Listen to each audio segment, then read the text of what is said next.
آج ہم سیکھنے والے ہیں کچھ اسٹرکچرز.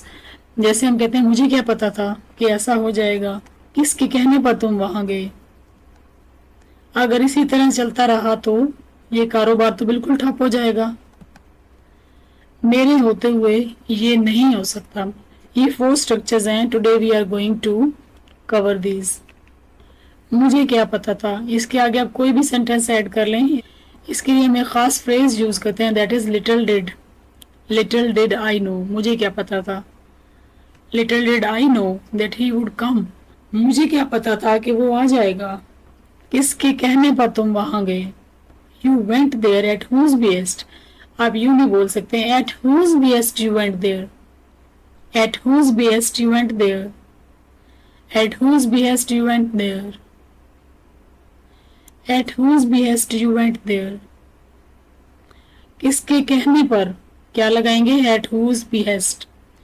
اب اگر آپ بعض دفعہ یہ کہتے ہیں کہ اس کے کہنے پر میں وہاں گیا، تو یعنی کوئی لڑکا ہے اس کے کہنے پر آپ وہاں گئے، تو آپ بولیں گے I went there at his behest. اس کے کہنے پر میں وہاں گیا. اب آپ دیکھیں ایک لڑکی کے کہنے پر آپ کہیں گئے ہیں، تو آپ ٹرانسلیٹ کریں کہ آپ کیسے بولیں گے کہ اس لڑکی کے کہنے پر میں وہاں گیا. تھرڈ اسٹرکچر ہے ہمارا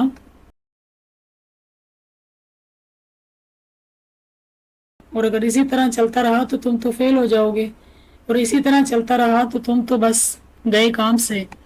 اس کے لیے ہم ایک فریز یوز کریں گے جس میں ہے if this goes on. اگر اسی طرح چلتا رہا. اب دیکھیں ہم ایک سینٹینس بناتے ہیں. if this goes on then you will be in trouble. اگر اسی طرح چلتا رہا تو تم مشکل میں پڑ جاؤ گے. if this goes on. اگر اسی طرح چلتا رہا your business will be dead. تمہارا کاروبار بالکل ختم ہو جائے گا. اگر اسی طرح چلتا رہا تو یہ فیکٹری بند ہو جائے گی. if this goes on this factory will be closed. یہ ہیں ہماری examples. if this goes on اگر اسی طرح چلتا رہا. آپ ٹرانسلیٹ کریں اگر اسی طرح چلتا رہا تو تم کامیاب ہو جاؤ گے. ہمارا لاسٹ اسٹرکچر ہے جب آپ کسی بڑے عہدے پر ہوتے ہیں، یا جیسے گھر میں ایک فادر کی اتھارٹی ہوتی ہے اور وہ کہتے ہیں کہ میرے ہوتے ہوئے تو میں تمہیں یہ کرنے نہیں دوں گا. بڑا آفیسر ہے تو وہ بھی یہ کہتا ہے کہ میرے ہوتے ہوئے تو یہ رشوت یہاں پر نہیں چلے گی. تو اس سینس میں ہم اس کو یوز کریں گے. آپ بولیں گے this is not possible on my watch. میرے ہوتے ہوئے تو یہ ہونے والا نہیں ہے. آپ یوں بھی کہہ سکتے ہیں you can't do this on my watch, کہ میرے ہوتے ہوئے تو تم یہ سب نہیں کر سکتے. You can't do this on my watch. اب آپ ایک سینٹینس بنائیں یا آپ یوں جملہ بنا لیں میرے ہوتے ہوئے تم رشوت نہیں لے سکتے. اور رشوت لینے کو ہم انگلش میں بولتے ہیں برائب. BRIB bribe.